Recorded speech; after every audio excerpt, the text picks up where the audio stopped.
Okay, so you kept in touch naman pala talaga pag hindi masyadong busy. At syempre, everybody knows na pareho kayong single mom. Do you guys mind talking about being a single? Okay lang. Kasi gusto kong itanong dahil syempre being a single mom, it's difficult di ba? Lalo na kayo pareho, you're both working. So, paano nyo na divide yung time nyo na may time kayo kay Jazz at kay Fiona? Paano nyo, tapos nag-work pa, paano nyo nagagawa? Sa akin, basta sinisigurado ko at least kung ganun talaga ka-busy, at least once a week, humihingi talaga ako ng isang araw sa manager ko na talagang wala akong gagawin. Jazz day off. Just day off. Oo. Kasi ang hirap dahil ang bilis nila lumaki no? Ang Yung bilis moment, di ba, hindi mo nakikita yung Hindi mo na, oo.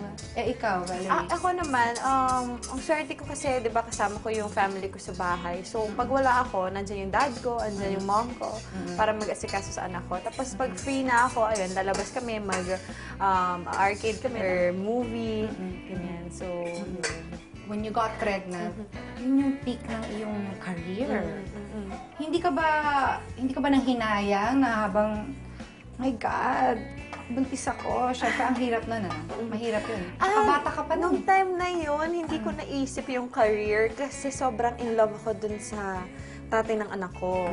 So, parang ang feeling ko noon, nung nalaman kong buntis ako, magpapakasal na kami, gano'n.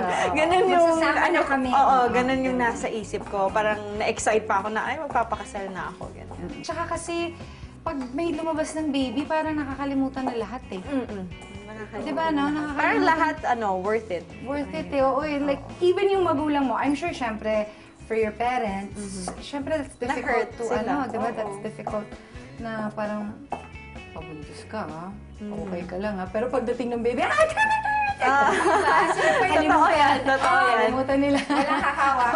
Nakalimutan na nila. Totoo yan. Talagang ang binibigay ng baby sa buhay natin,